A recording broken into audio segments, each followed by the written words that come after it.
We're brought here today by the love that Sarah and Davis share for each other. We're going to be so happy. We'll be so happy, and I'm gonna crush it at being a husband.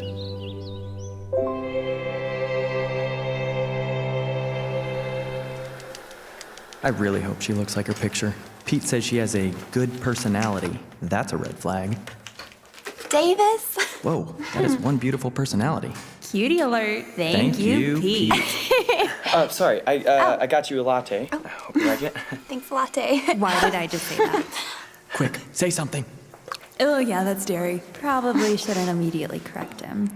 So do you... sports? Failure. Yeah, I love golf. What? No, I don't. I hate golf. Me too, yes. I love with the chipping and the putting, birdies. Nope, tweet. Get a hold of yourself. So what are you looking for in a relationship? Oh my gosh, I'm gonna die alone. Oh. It's, Someone just like me. Someone who's just kind of their own person. Someone pretty adventurous. Someone who likes to stay at home. Someone who'll just listen to me. Someone who doesn't talk too much. Someone who isn't intimidated by how much money I make. Somebody who doesn't mind how little money I make. He looks like a good dad. Hope she doesn't want kids, like, soon. it's, like another person. Oh, that's me. I mean, me too. I think I love her. Wow, time flew by. It's over? Think fast. Oh, yeah. Oh, yes. Yeah. You gotta... do you want me to maybe... Should I give her a hug? Is that weird? No. Okay. No, kiss. Okay. No, wait. Oh my gosh, what do I do? This is great. What is happening? Okay. Ooh, he smells good. Well, I'll just see you. Well, you messed that up. It's okay. We'll crush our second date. So we are in part 3 of what do happy couples know? And so the question is, what do happy couples know? And here's what happy couples know. That over time, and sometimes initially, but oftentimes eventually, that our hopes, dreams, and desires become expectations. And they become expectations when we take our hopes, dreams, and desires, which seem so light and so happy and so tangible and so easily fulfilled, and we hand them to somebody else, and it feels like that. And so from my perspective, it's hopes, dreams, and desires. I mean, who wouldn't want to, organize family the way I want to organize family, resolve conflict the way I want to resolve conflict? I mean, I know exactly how we're going to do money and budgets or no budgets. I know how many kids we're going to have and when we're going to have them. I know I'm going to get to keep my car and you're going to drive whatever, and I know where we'll live. And so we all come into our relationships with hopes, dreams, and desires. And from our perspective, that's what they are. But from the perspective of the person on the other side of me, or the other side of you, or the other side of Sandra, it begins to feel like and look like expectations. And then what was meant to be enjoyable becomes transactional. And when the relationship becomes transactional, it's not as much fun anymore because everybody's negotiating. And we did it your way last time. It's my turn to do it my way. It was your family last time. It's my family this time. You got to spend extra on, hey, you blew the budget. I get to blow the budget, and back and forth. And now we're negotiating. And now it's debtor. And the problem with transactional is the best negotiator in the relationship always wins because it's a negotiation. So the best negotiator continues to win. He always wins, she always wins. I had my plan, I knew exactly what I was gonna say. I had my approach all planned out, and she won again, he won again. And the problem is in a relationship, when someone wins, the relationship loses. In a relationship, when I win, we loses. When you win, we loses. But the problem is we all bring this stuff into the relationship and we just can't help it. It's absolutely unavoidable. And it's not just, the kinds of stuff that you can put in a box. A lot of it is intangible. It's things that maybe you haven't thought through, but they're kind of on the emotional, intangible, relational side of things. When you think about, future successful, happy relationships, you think about things like this, right? I mean, you want to be respected. I do. You want to be desired. You want to be admired. I mean, as guys, we want to, whoever we spend our life with, we want them to think that we have what it takes. And the reason we want them to think we have what it takes is because about every other hour of every other day, we wonder if we have what it takes. But I want Sandra to think I have what it takes. We want to be cherished, protected, defended. We want to be trusted. I don't want somebody that's always checking up on me, and I want somebody who's trustworthy. I want to be prioritized. You don't want to compete with his car. You don't want to compete with her job. You don't want to compete with his income. You don't want to compete with her family. You want to be pursued. You want to be attracted to. I mean, there's all these things, and the list goes on and on and on. And these are good things. And these are good things. In fact, some of these things I think are a reflection of the image of God in us. So this isn't a good, bad thing. This is just a thing. But the question is, what do we do? And how do we handle this? This is just an ongoing relational dynamic. So last week we said, and the week before that as well, we said that happy couples know that in order to keep hopes, dreams, and desires, to keep them from feeling like expectations, you have to make a decision. And the fundamental primary decision that you make is, he doesn't owe me. She doesn't owe me. Yes, this is what I desire, but I'm not expecting him. I'm not expecting her. He doesn't owe me. She doesn't owe me. And then last week, we looked at what I think is the most powerful relational dynamic in the whole world, the whole idea of mutual submission, that in a Christian marriage specifically, it is a race to the back of the line. In a Christian marriage, it is a submission competition. Everybody's trying to put the other person first, and if you argue over how can I put you first as opposed to how can I get to the front of the line. In a submission competition, in that kind of relationship, we talked about that whenever it becomes a tug of war over expectations and desires and wishes and dreams, that happy couples know, in order to win, the only way to win is to drop your end of the rope. Because in dropping your end of the rope, you put yourself in the back of the line. But it's scary to go first. But happy couples know that you have to go first in order to be last, in order to win in the relationship.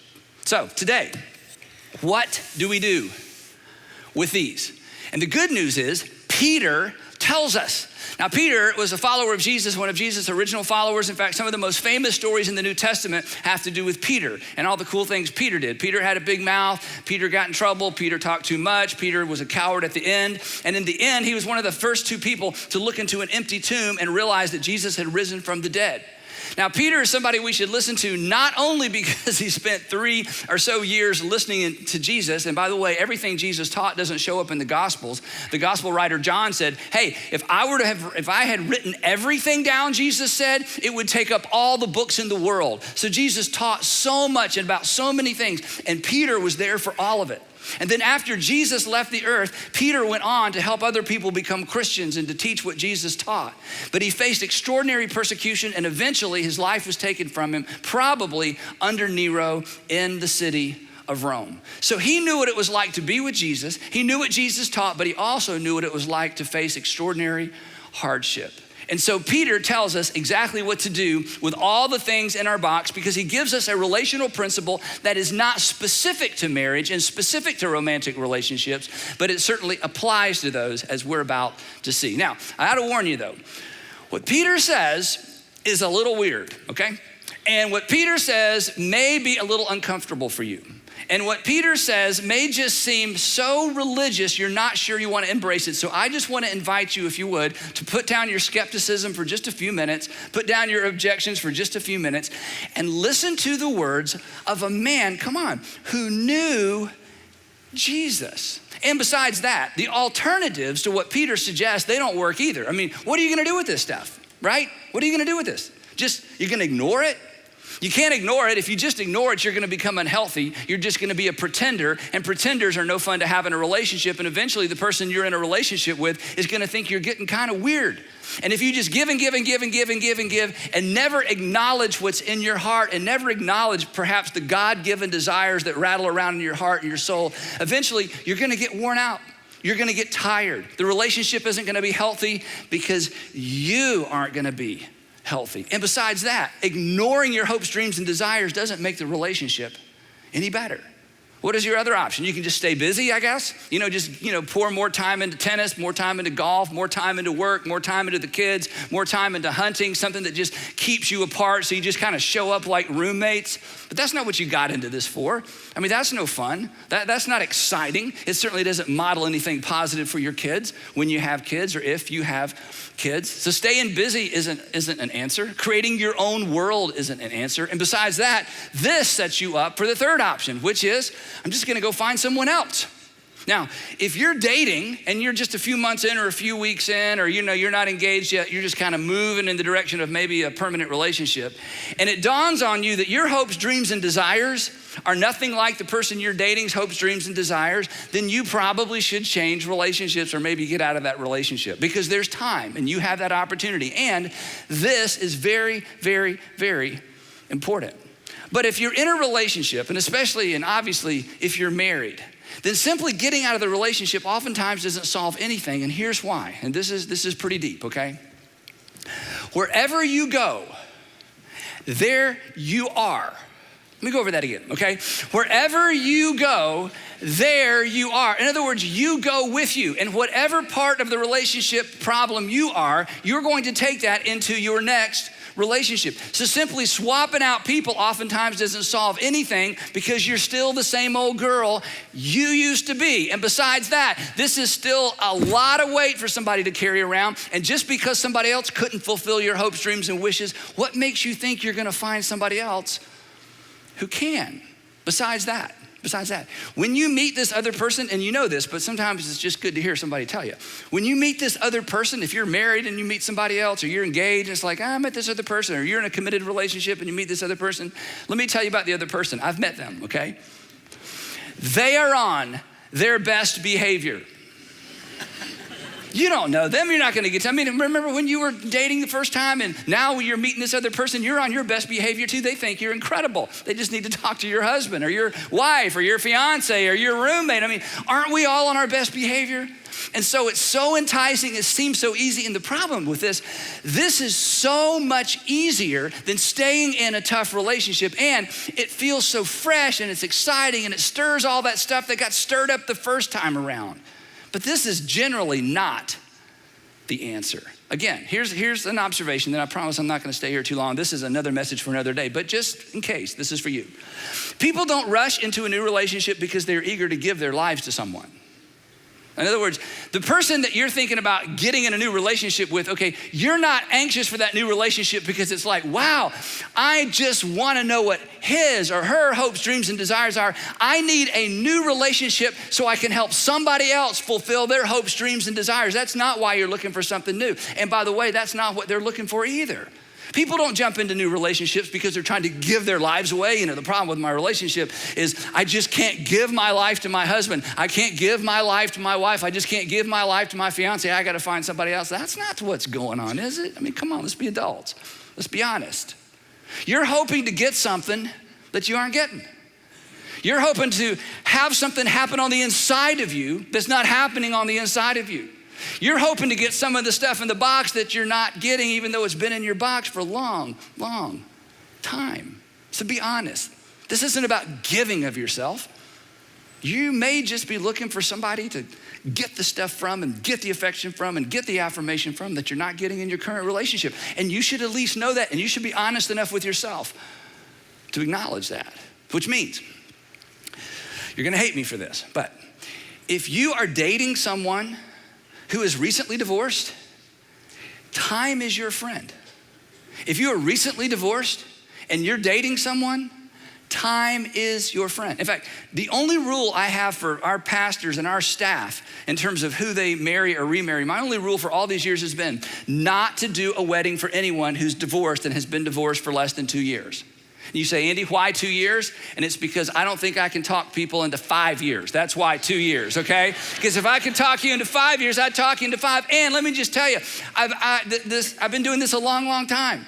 Time is your friend. But come on, let's be honest.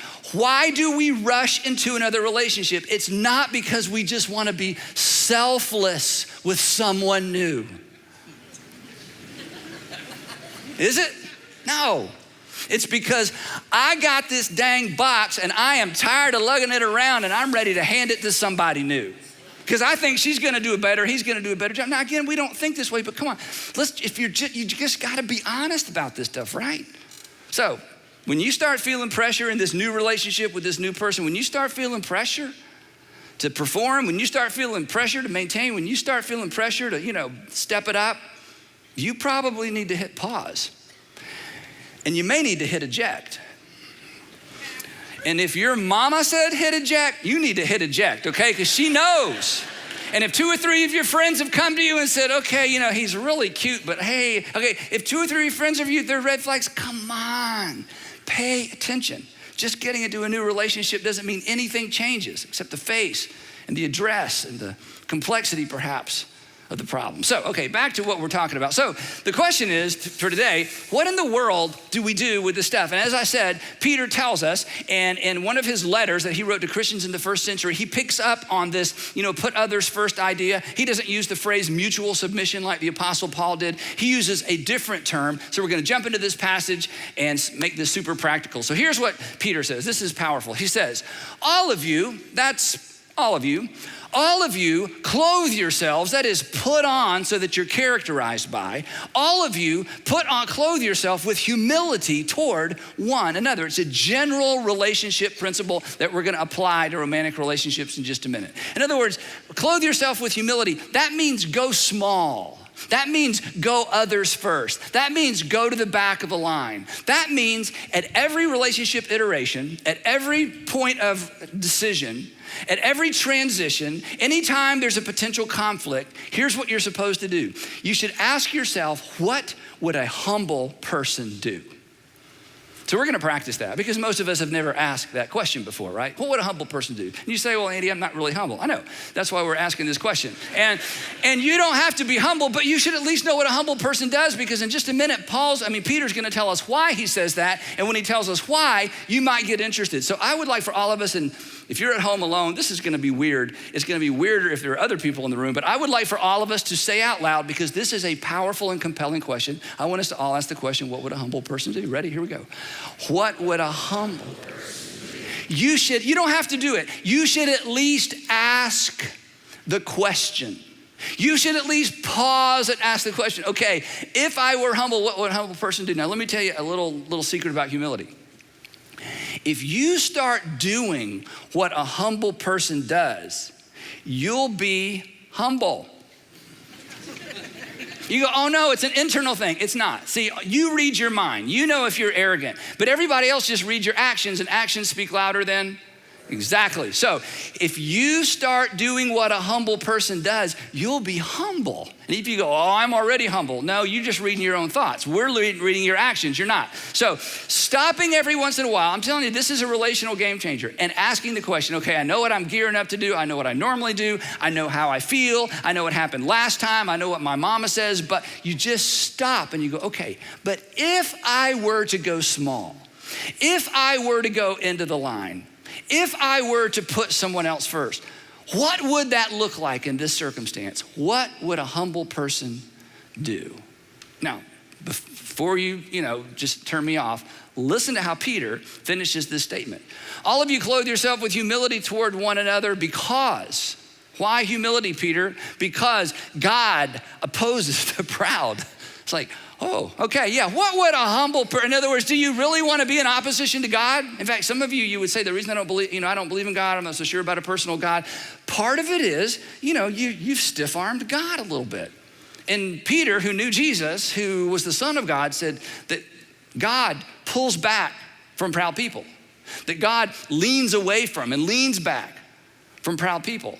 And before you judge God too harshly, that's what you do as well, right? I mean, you're not drawn to arrogant people, right? Don't you pull back? Don't you kind of resist entitled people, demanding people who are always trying to squeeze out of you whatever they can get out of you for their benefit, and they only think about themselves and they rarely think about how their behavior impacts you? But look what he says. God opposes the proud, but he shows favor or grace. In fact, grace is actually a better translation of this word. He shows grace or favor to the humble. Now, this is an extraordinary promise, and in the English text, it's a little hard to see how this is a promise, but here's what this means.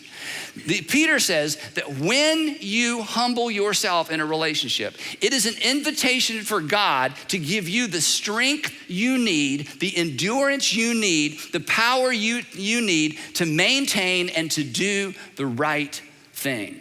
Because humility is an invitation to God. Humility is an invitation to God. Humility throughout the Old and New Testament, humility, and perhaps you've experienced that. Humility, when we go small, when we go back of the line, when we go others first, it is an invitation for God to do something extraordinary in our lives and in our relationships. So he says this, let me say it again a different way. Peter says, humble yourselves, therefore, under God's mighty hand. Not under God's mighty hand like, gotcha, not that kind of under God's mighty hand. To be under God's mighty hand is to be under the canopy of his protection. It's to be under the canopy of his authority. He says, when you go humble, you are basically backing into the safest place you could be because God leans into the humble. God leans toward the person that says, what is the humble thing to do? What would a humble person do when she says, when he says, when he doesn't, and when she does? And this is an imperative. It's when you want to power up, when you want to get demanding, when you want to defend. He says, nope. Ask what would a humble person do, and then you just do that. And not only are you under God's mighty hand, he's about to say you're also in God's mighty hand. So it's not only under authority, it's not only under protection, it's in a place where when God is ready, he can do something extraordinary for you. And that brings us to this second promise. That, or the purpose, or the result, that he may lift you up because you're in his mighty hand. God, I've done the humble thing. I've done the submissive thing. I've done the others first thing. I've placed myself in your mighty hand. And God says, and when the time comes, when the time is right, you've put yourself in a position to where I can lift you up. Now, you hear all that and you think, okay, you're the preacher. I'm sure that makes perfect sense to you. I have no idea what you're talking about. Okay, I didn't even think God had hands. In fact, I read somewhere in the Bible where he had wings. So does he have wings or does he have hands, okay? Is God an eagle? Is God a lion? Is God what? God's mighty hand, like I'm supposed to go home and say, God, give me a hand. What does this even mean? So I think when Peter was writing this made perfect sense to him because of the context and culture he was in. I think he's writing this and he realizes, okay, this is probably way over everybody's head. So I need to give them some handles. I need to explain exactly what I'm talking about. What does it mean to go humble? What does it mean to put others first in this context? What does it mean to rest under God's mighty hand place? What does that look like? So Peter gets really, really practical. Now, a few weeks ago, Clay Scroggins preached on this very same passage in a different context and gave us an incredible, incredible visual. Some of you might remember that. So we're gonna look at what Peter says within the context now of relationships, personal, romantic relationships. And here's what Peter says. This is incredible. He says, I'm inviting you because I spent time with Jesus. And so speaking on behalf of Jesus, the Son of God, he says, I'm inviting you, check this out. He says, cast all your anxiety, all your frustrations, all your she said, he said, I always thought it was gonna be, I always dreamed it would be, they promised. Cast all of your anxiety on him. Talking about God, in whose mighty hand you stand and under whose mighty hand you dwell. Cast all your anxiety on him. In other words, don't miss this. This is an invitation for you to unload on God. Here's what he's saying. He's saying, look, instead of trying to get, your significant other or whoever it is you're in love with to carry this stuff around, he says, I want you to cast it. I want you to hurl it. I want you to fling it towards your heavenly Father. All your anxieties, all your cares, all your frustrations, all your unfulfilled dreams, all your he promised and she said and I believed and I thought we'd talked that through and I thought we'd agreed upon. Peter says, okay, before you take it to them, take it to him. Cast all of it on your heavenly Father. Wow. Now, here's where you're gonna struggle with this. And so I'm gonna kind of bear down a little bit, okay, maybe uncomfortably. You've got to stop praying polite prayers, okay? Don't pray polite prayers. Don't pray formal prayers, okay? Stop praying formal prayers as well. In fact, sometimes I talk to people and it's like, well, Andy, I used to pray. I don't know how to pray. I'm like, yes, you do. And here's how I know that. Because you need to pray honest prayers. And everybody knows how to pray an honest prayer. You may have never prayed one because you were afraid or because you memorized prayers as a child or because the only prayers you pray are behind the steering wheel or while you're putting on makeup or at the meal. But Peter's like, okay, forget all that. I'm talking about some different kind of praying. I want you to get honest. In fact, when it comes to praying about this kind of stuff, you need to get on your knees by yourself. You go, Andy, that's weird. I told you part of this is gonna be weird. Let me tell you why. You need to be on your knees because you know what being on your knees demonstrates? Humility. And in some cases, if you're desperate, you need to raise your hands. You go, okay, that's really weird. Do you know why you need to raise your hands? Who raises their hands? Children. Children. Oh, let me pick you up. When you go to pick a child up, what do? They raise those hands. They're saying, I'm dependent on you. You say, okay. I think I'll just maybe find a comfortable chair. Now look up here. This is very important. You say, is the posture of prayer important? It's very important. Let me explain why. Because your brain is connected to your body. Your brain is connected to your body. Your body is connected to your mind. And your posture sends your mind, and your mind sends your body signals. Now you know this, and some of you studied this. Some of you could come up here and explain this better than I could. In his incredible book, Love Does, Bob Goff tells this incredible story. He was an attorney for many, many years. And when he was doing depositions, or when one of his clients was being deposed and having to go through a deposition, here's the advice he would give them. He would say, when we get there, I want you to sit at the table. I want you to put your hands in your lap. I want you to rest your arms on your knees, and I want you to open your hands and do not close your hands. Because it is virtually impossible to be defensive with your hands open.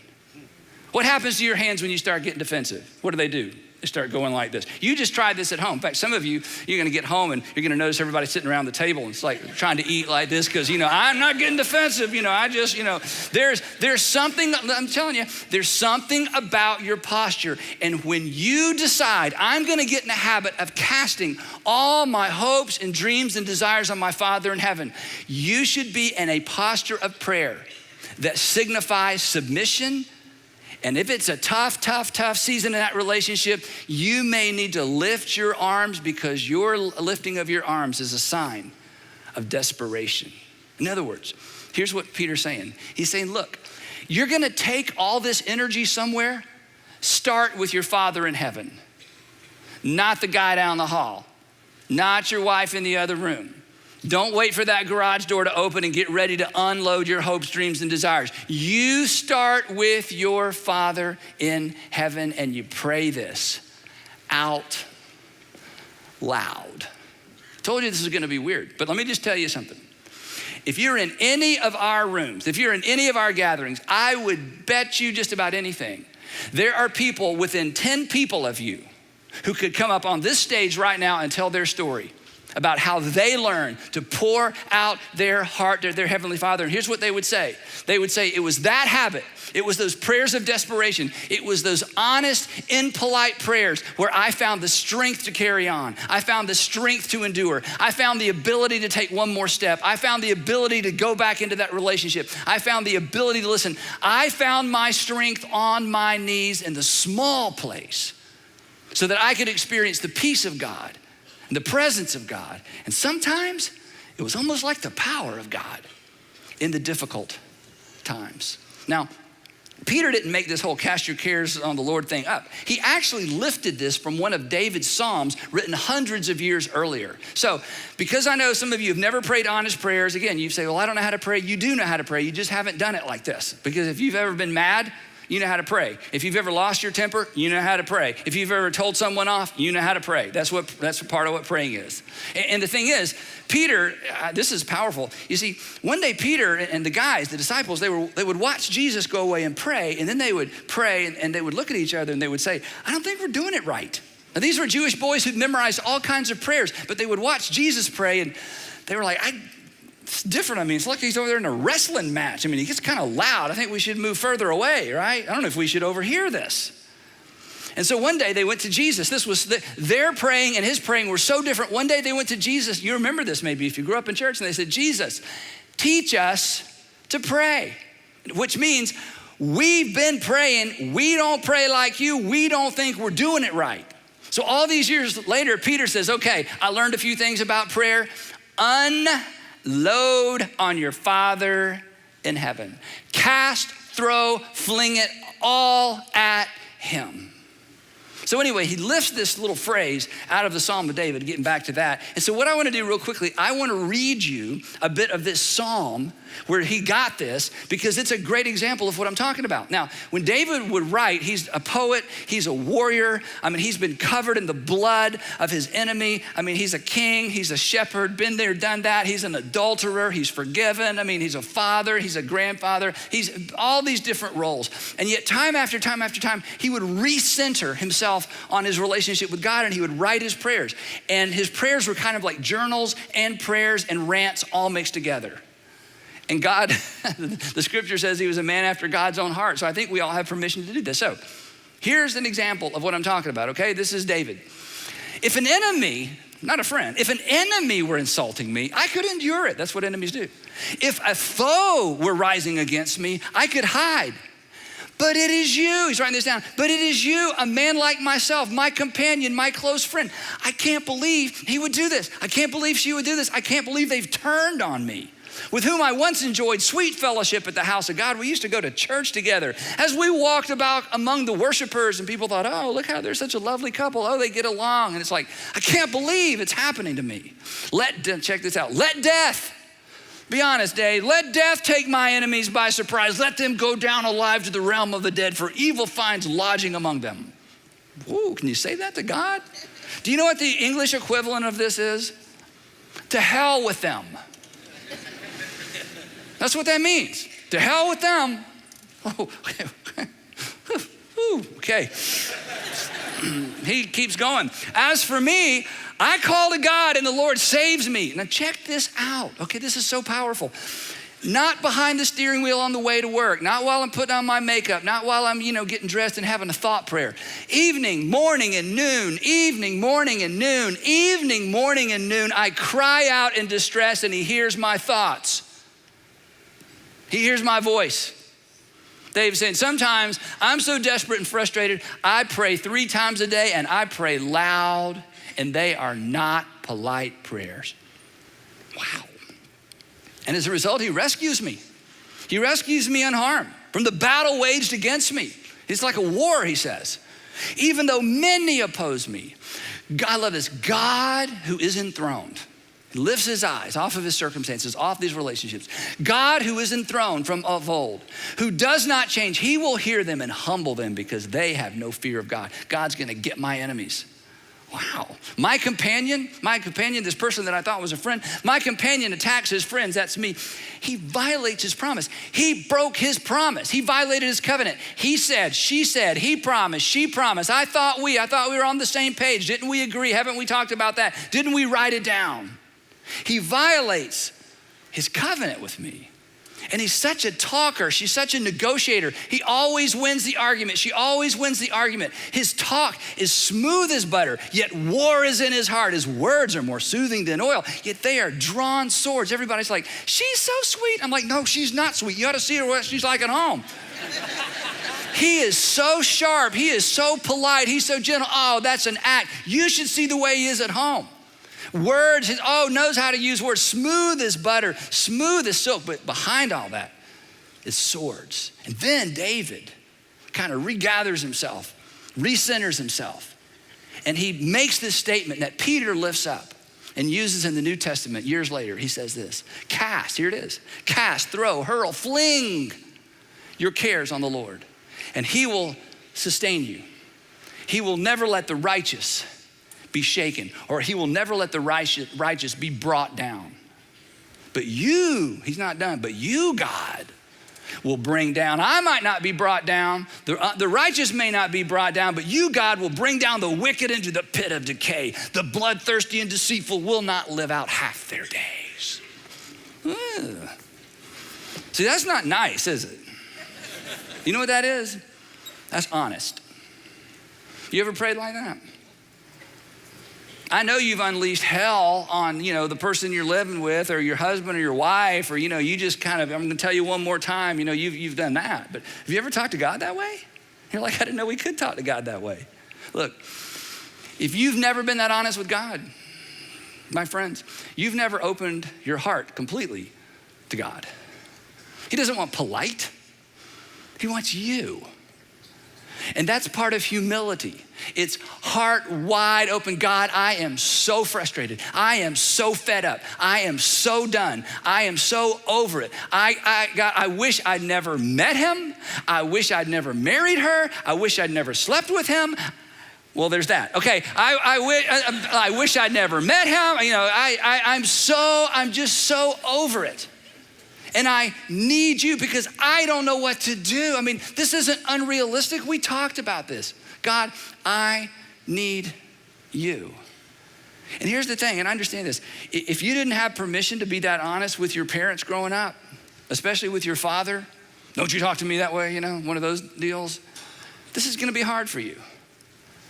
And I've been doing this a long time, and when my kids hit that age where they just had some things to say, I told Sandra, it's okay. I am honored, and I always tell them when they would just lose it at me, on me, because of me, whatever it might be, I would just absorb it. And when they were finished, I would say, thank you. Thank you for honoring me with what's inside of you. And you're thinking, you're making that up. You didn't do that with your teenage kids. Yes, I did. And you know why I did it? Because I've known for a long, long time that my Father in heaven invites that kind of feedback from me, even when I'm wrong, even when I'm misguided, even when I don't see the world the way the world really is. And I decided a long time ago, before my kids ever hit adolescence, you know what? I would rather them bring it to me fearlessly than to shut it down and let all that energy go somewhere else. But here's the best part of all. This is so powerful. And if you've been away from church for a long time, or you've been out of church for a long time, or you're skeptical, I get that. If I were you, I would be as skeptical as you are. If I went to school where you went to school, I'm sure I'd have the same, thoughts and doubts. And if I was raised the way you were, I'm not critical at all. I mean, we are where we are because of things in most cases we had no control over. I get that. But if you're the least bit open, this next part, this is gold. This is so powerful. He says, cast your anxiety on him. Why? Because he cares for you. That's why. The reason you can bring it, the reason he's not offended, the reason he's not gonna shut you down, the reason he's not gonna be like, whoa, we don't use that kind of language, is because he cares for you. Listen, if it's important to you, it is important to your Father in heaven. That's how good fathers are, right? If it's important to you, it is important to your Father in heaven because you are important to your Father in heaven. And Peter saw this in Jesus. I mean, come on, Peter really saw it. Because there at the end, Peter was exactly like the friend in David's psalm. He spent 3 years with Jesus and saw it all, did it all, walked on water, did the whole deal. And at the end, he betrayed his friend. And in the end, Jesus took him back. He didn't just take him back. He put him in charge of the whole enterprise. Peter knew God can handle it. God can take it. You are invited to bring it. Again, you're gonna unload this somewhere. Your Heavenly Father says, start with me. Start with me. Get on your knees every day and just give me your list. Give me your box. Give me your expectations. Give me your disappointment. Give me your heartbreak. Give me all the things he or she promised or the things that aren't working out. I'm telling you, bring them to me every single day because that is an expression of humility. And humility is an invitation for God to do something remarkable. But I gotta warn you, the first remarkable thing God does will not be in the person down the hall. The first remarkable thing God does, if you do this, will be in you. In fact, you'll begin to see this box differently. You'll begin to see some of the things in this box differently. Chances are you'll take some things out of the box. You may discover that you've been trying to squeeze something out of your husband or your wife or fiance that was never in them to give in the first place, and that they weren't created to give you in the first place. And you may discover that you both really hope for and dream of and wish for the very same thing. But that transformation will never happen as long as you're taking it to them first. And so your Heavenly Father says, I invite you. No more happy prayers, no more polite prayers, no more, go through all the, just bring it to me. You see, happy couples know that hopes, wishes, and dreams, and hopes, dreams, and desires quickly become expectations. And happy couples know that they just have to decide the other person doesn't owe me anything. Happy couples know that it's a submission competition, that it is a race to the back of the line. And happy couples know that sometimes, you have to throw things. And there's one other thing that happy couples know. And we'll talk about that next week as we wrap up our series, What Happy Couples Know.